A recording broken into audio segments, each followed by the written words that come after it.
आज हम थोड़ा सा विस्तार में डिटेल में डिस्कस करेंगे इन बीमारियों के कारण। ठीक है, जैसे हम किसी भी डॉक्टर के पास जाते हैं, अगर हमें बुखार होता है तो जैसे डॉक्टर पूछता है कि अच्छा आपके मदर के साइड पे या पैटर्नल साइड पे किसी को शुगर की बीमारी तो नहीं थी, है ना। बिल्कुल इसी तरह से जब आप साइकेट्रिक हॉस्पिटल में आते हैं जो दिमाग से रिलेटेड इश्यूज़ को डील करता है, ठीक है, जैसे डिप्रेशन है, जैसे कोई पेशेंट बहुत ज़्यादा ओवर थिंकिंग कर रहा है या किसी को नेगेटिव थॉट्स ही आई जा रहे हैं, जैसी मर्जी हिस्ट्री है, तो मतलब ये सारी चीज़ों से मतलब हमें पता चल जाता है, क्योंकि साइंस का मानना है कि ब्रेन डिसऑर्डर्स होने के कारण है जीन्स, इन्वायरमेंट और पर्सनालिटी। ठीक है, जीन्स मतलब पिता पुरखी।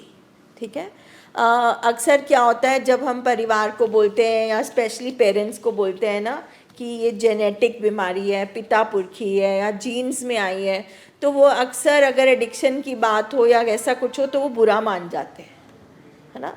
वो फिर बोलते हैं कि हमारे घर में तो कोई नहीं नशा करता था, हमारे घर में तो किसी ने ड्रग्स नहीं करी। तो इसलिए ये हमें समझने की ज़रूरत है कि अगर हमारा पेशेंट ड्रग्स करता है, ठीक है, तो ज़रूरी नहीं है कि उसके फादर और फोर फादर्स भी ड्रग्स करते हो। ठीक है, अगर घर में किसी को भी डिप्रेशन, दिमाग से related issue, depression, stress, OCD, जिसमें हम बार बार एक ही चीज़ करते रहते हैं, बार बार हाथ धोना या बार बार कुछ चेक करना, एक ही बात को बार बार दोहराई जाना, या फिर किसी भी तरह का मानसिक प्रॉब्लम किसी को रह चुकी हो। जैसे गुस्सा हम सब में होता है, बट कुछ लोग ज़रूरत से ज़्यादा गुस्सा होते हैं। ठीक है, तो ये इसका मतलब होता है जीन्स। जैसे हम बोलते हैं ना ऐदे पर दादा भी बड़े गुस्से वाले सी, तो हो सकता है क्योंकि पहले इन बीमारियों की समझ नहीं थी, पता नहीं था। पता हमें क्या पता हमारे दादा पर दादा में अगर गुस्सा था, हो सकता है अगर वो इस टाइम होते तो उनका भी डायग्नोसिस हो जाता, बीमार हो सकते थे, दिमाग तेज़ी में जा सकता था, हो सकता उनको बाइपोलर होता, हो सकता उनको डिप्रेशन होता। ठीक है, तो मगर इतने सालों से साइंस ने रिसर्च करी है, इतनी केस स्टडीज़ करी है, तो कारण तो उन्होंने 3 ढूंढे हैं कि या तो ये तीनों हैं, या इसमें से 2 कारण है, या 1 कारण है, कोई भी कारण है। तो अगर घर में किसी को डिप्रेशन, स्ट्रेस, ओसीडी, एडिक्शन या किसी भी तरह का अस्वस्थ मानसिक प्रॉब्लम हो, अनहेल्दी बिहेवियर्स, तो अगर हम ध्यान से बैठेंगे और सोचेंगे तो हमें कहीं ना कहीं कोई, जैसे जीन्स में कीटाणु, इस बीमारी के कीटाणु नज़र आएंगे। दूसरा होता है इन्वायरमेंट। इन्वायरमेंट मीन्स आपका माहौल। इन्वायरमेंट मतलब आप किस तरह के घर में पैदा हुए, बड़े हुए, आपके घर का इन्वायरमेंट कैसा था, क्या सब बहुत बातें करते थे या चुप चुप रहते थे, क्या कोई बहुत ज़्यादा गुस्से वाला था या कोई ज़रूरत से ज़्यादा ही नरम था। क्योंकि साइकेट्रिक जो बीमारियां हैं, ठीक है, जैसे एडिक्शन है, एक्सट्रीम्स की बीमारी है, एक्सट्रीम, हद। हमारे पेशेंट्स को और हमारी फैमिलीज़ में संतुलन नहीं है, बैलेंस नहीं है। अगर कोई नशा करता जा रहा है तो करता ही जा रहा है, अगर वो जिद करता जा रहा है तो करता ही जा रहा है, अगर कोई डिमांड कर रहा है तो करता ही जा रहा है, और दूसरी तरफ कोई बिल्कुल ही डिमांड नहीं कर रहा। तो साइकोलॉजी के हिसाब से हम में से कोई भी नॉर्मल नहीं है, हम सबके अंदर कुछ ना कुछ मानसिक प्रॉब्लम्स हैं।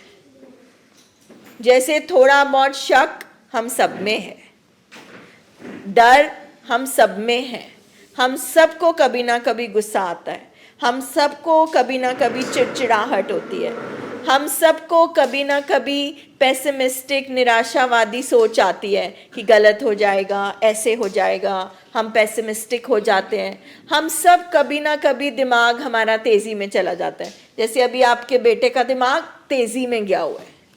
तो अगर मान लीजिए, सत श्री अकाल सर, मान लीजिए घर में कोई शादी ब्याह का माहौल है या कोई खुशी की खबर, तो सब थोड़ा एक्साइटेड हो जाते हैं, ये कर लो वो कर लो, तो हम सब थोड़ा थोड़ा तेज़ी में जाते हैं। अच्छा, हम सब कभी ना कभी लो भी फील करते हैं, किसी से बात करने का नहीं मन करता, मूड सा खराब रहता है, ठीक है।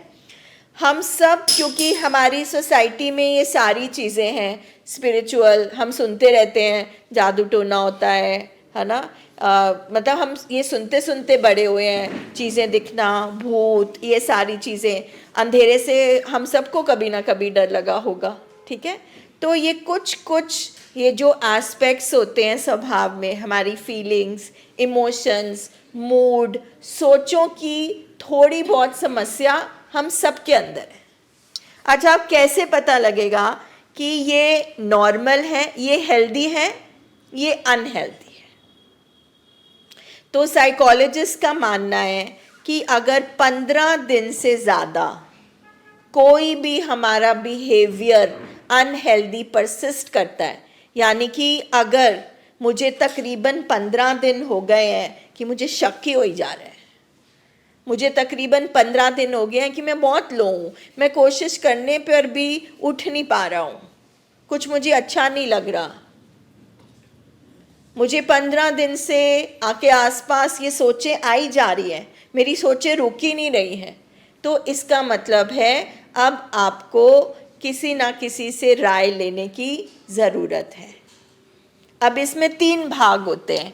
कुछ चीज़ें होती हैं जो दोस्त से बात कर ली, सहेली से बात कर ली, किसी घर के मेंबर से बात कर ली और वो दिमाग से निकल गई, सॉल्व, उसको कोई प्रॉब्लम नहीं है। और कोई है जिसने बात भी करी फिर भी उसकी सोच फंसी हुई है, तो यानी कि अब आपको काउंसलर, जो मानसिक एक्सपर्ट है, मानसिकता का साइकोलॉजिस्ट, अब आपको काउंसलिंग की ज़रूरत है।